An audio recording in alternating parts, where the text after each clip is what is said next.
Thank you, Ceann Comhairle. Again, like my colleagues there in the Fine Gael party, I very much welcome the opportunity to speak today, particularly on behalf of the Labour Party section of the coalition, on the motions proposed to change standing orders.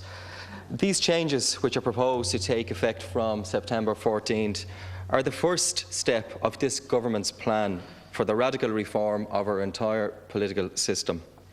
Both Labour and Fine Gael gave a commitment in our election manifestos to reform how business is done in this House, to make it more efficient, more effective, more accountable. These reforms were endorsed by the electorate and are reflected in our programme for government.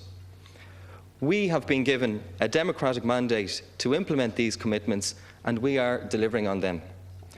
These changes also reflect the contributions of the members of the Committee on Privileges and Procedure, who have contributed much to these changes. This set of proposals also reflects input from the opposition whips.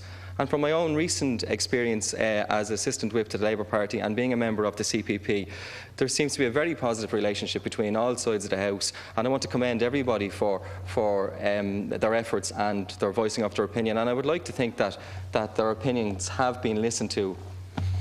I would also like to thank you, Ceann Comhairle, for your detailed contribution changes.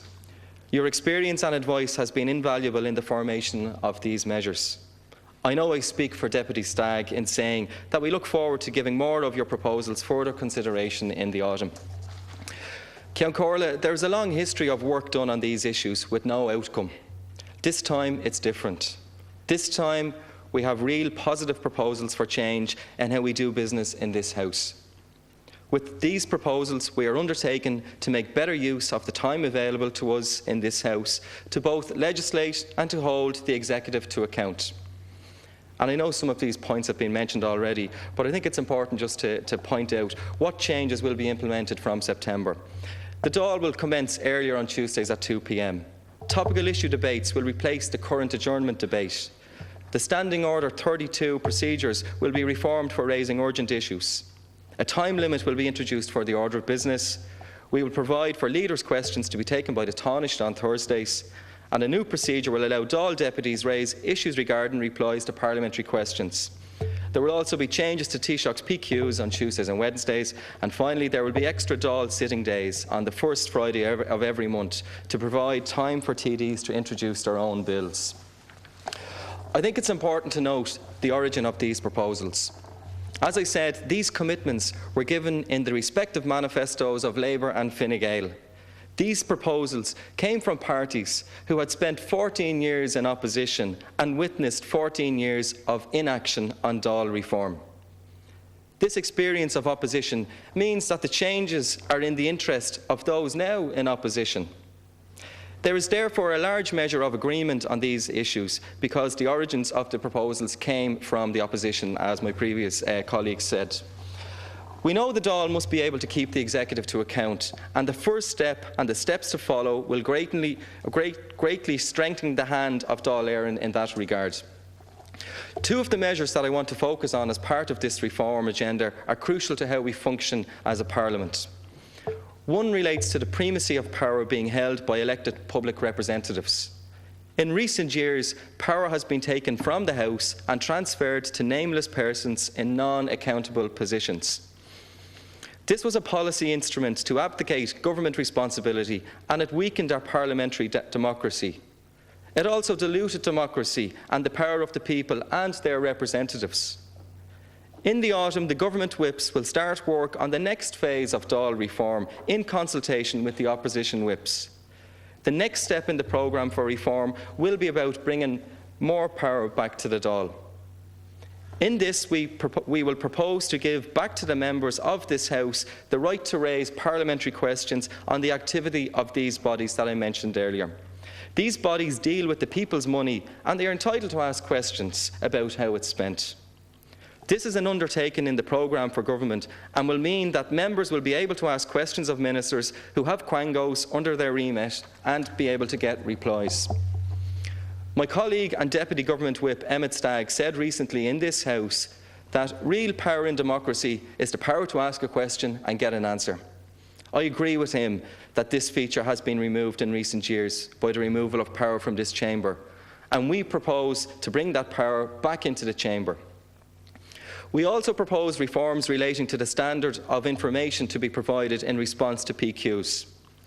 Procedures will be introduced for TDs who have an issue with the details of a reply they have received to a parliamentary question.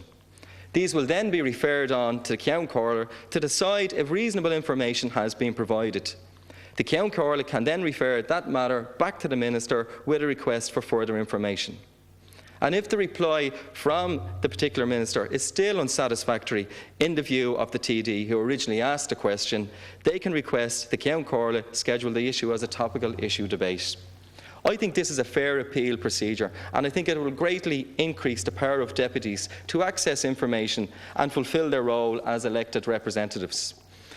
The second issue I want to raise is Friday sittings for TDs to introduce their own legislation. This is probably the most important change in Dáil reform, as it is the creation of a new parliamentary space for non-office holders to legislate. From September, the Dáil will sit on Fridays, the first Friday of every month. This Dáil sitting will be designed to provide time to consider second stage of bills introduced by private members. All TDs who are not holders of ministerial office who have published a bill can submit it to be debated in the Dáil chamber on one of these Friday sittings. Bills submitted will be selected by a lottery system a minimum of 2 weeks before the sitting day on which the bill is to be debated, to allow the deputy who is proposing the bill and the department concerned to prepare for that. No vote will be held during these Friday sittings. Votes will be held on the next Dáil sitting day after the order of business. This Friday time, I believe, will be in much demand. There exists the possibility to bring forward approximately 8 to 10 new bills each year under this new first Friday sitting. This gives significant additional powers to the opposition parties and will greatly add to the involvement of non-office holders to contribute legislation.